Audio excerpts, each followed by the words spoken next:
मोदी और योगी को बदनाम करने का बड़ा खेल, जान जोखिम में डालकर लोग बर्तनों और गैलन में ले जा रहे डीजल और पेट्रोल। समाजवादी पार्टी के नेताओं के यहाँ स्टॉक हो रहे थे पेट्रोल और डीजल, कहीं 3000 लीटर तो कहीं रखा गया था 1000 लीटर छिपाकर। रामपुर में जमीन के नीचे बना रखा था बड़ा टैंकर, तो यूपी से गुजरात तक प्रेशर कुकर में भरकर लोग ले जा रहे थे तेल। सरकार की अपील का भी क्यों नहीं हो रहा असर। उत्तर प्रदेश और पूरे देश में एक ऐसी गंदी साजिश चल रही है जिसका मकसद सिर्फ मोदी और योगी सरकार को बदनाम करना है। एक तरफ कुछ खास पार्टियों के लोग अपने घरों में हजारों लीटर डीजल और पेट्रोल छिपाकर बैठे हैं और दूसरी तरफ बाहर आकर ये चिल्ला रहे हैं कि देश में तेल की किल्लत है। ये वो लोग हैं जो उत्तर प्रदेश को अस्थिर करना चाहते हैं ताकि योगी सरकार पर सवाल उठाए जा सके।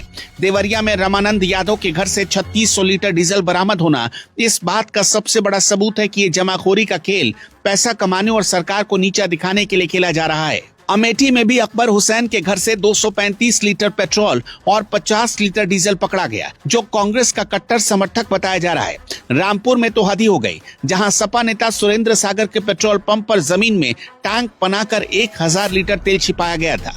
आज सोशल मीडिया पर ऐसी तस्वीरें वायरल हो रही हैं, जिन्हें देखकर हंसी भी आती है और गुस्सा भी आता है। लोग प्रेशर कुकर और बर्तनों में पेट्रोल भरकर ले जा रहे हैं, जैसे कल दुनिया खत्म होने वाली हो। गुजरात के सूरत से लेकर उत्तर प्रदेश के देवरिया तक एक डर का माहौल जानबूझकर बनाया जा रहा है। देवरिया के सलेमपुर में जब पेट्रोल पंप ने बर्तन में तेल देने से मना किया तो ये तेजस्वी लोग सीधा जनरेटर उठाकर ही पंप पर पहुंच गए। एक शख्स ने तो पानी के बड़े वाले टैंक में करीब 83,000 रुपए का पेट्रोल भरवा लिया। ये सब एक सोची समझी रणनीति के तहत हो रहा है ताकि पेट्रोल पंपों पर लाइन लगे और विपक्ष को बोलने का मौका मिले कि देखिए मोदी राज में तेल खत्म हो चुका है। लेकिन इन साजिशकर्ताओं को ये समझ लेना चाहिए कि मोदी और योगी सरकार ने ऊर्जा सुरक्षा का ऐसा चक्रव्यूह तैयार किया जिसे कोई तोड़ ही नहीं सकता है। भारत ने पहले ही अपनी जरूरत के लिए 60 दिनों से ज्यादा का तेल भंडार पक्का कर लिया है। हम किसी भी एक देश या रास्ते के मोहताज नहीं है। ईरान ने भारत के 4 तेल और गैस टैंकर पहले ही होर्मुज के रास्ते छोड़ दिए थे और अब 2 और टैंकर को रास्ता दे दिया गया है।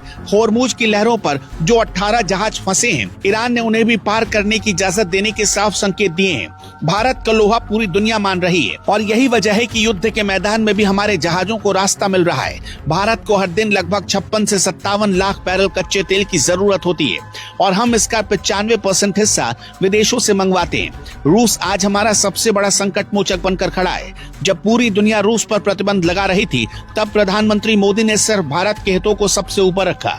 आज हम रूस से हर दिन 19 से 20 लाख बैरल तेल खरीद रहे हैं, जो हमारे कुल आयात का 40% हिस्सा है। मार्च 2026 में रूस से तेल की आवक ने सारे पुराने रिकॉर्ड तोड़ दिए। यहाँ तक कि ट्रंप प्रशासन ने भी भारत के इस स्टैंड पर मुहर लगाते हुए रूसी तेल की खरीद पर 30 दिनों की छूट दे दी। हम सिर्फ रूसी नहीं बल्कि इराक, सऊदी अरब और अमेरिका समेत 41 से ज्यादा देशों से तेल मंगवा रहे हैं। गैस की जरूरतों को लेकर जो लोग अफवाह फैला रहे हैं, वो भी कान खोल कर सुन ले कि भारत को रोजाना 190 से 195 million metric standard cubic metre gas चाहिए होती है और हमारी रिफाइनरियां 100% से ज्यादा क्षमता पर काम कर रही हैं। सरकार ने घरेलू रिफाइनरियों का एलपीजी उत्पादन 40% तक बढ़ा दिया है। रोजाना 50,000 मीट्रिक टन गैस का उत्पादन हो रहा है और 8 लाख मीट्रिक टन एलपीजी वाले जहाज समंदर के रास्ते भारत आ रहे हैं। रोजाना 50 लाख से ज्यादा गैस सिलेंडरों की डिलीवरी घर तक पहुंचाई जा रही है। सरकार का पीएनजी यानी पाइप वाली गैस को बढ़ावा देना, इस पर भी फोकस है। जो लोग घर में टैंकर छिपाकर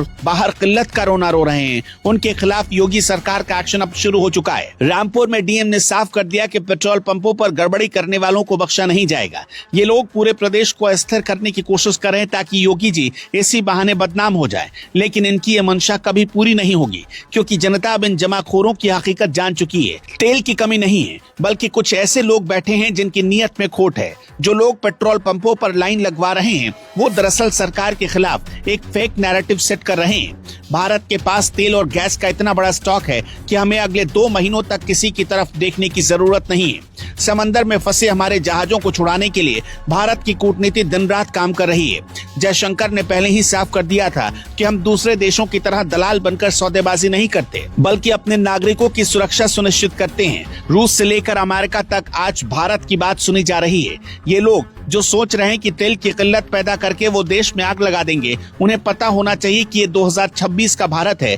यहाँ साजिश करने वालों का अंजाम जेल की कालकोठरी ही होता है, और वो भी उत्तर प्रदेश में तो खास तौर पर। अंत में अफवाह फैलाने वालों और जमाखोरों को एक ही मैसेज हम देना चाहते हैं कि अपनी चालाकी बंद कर दो। मोदी और योगी सरकार की सतर्कता ने आपके हर प्लान पर पानी फेर दिया है।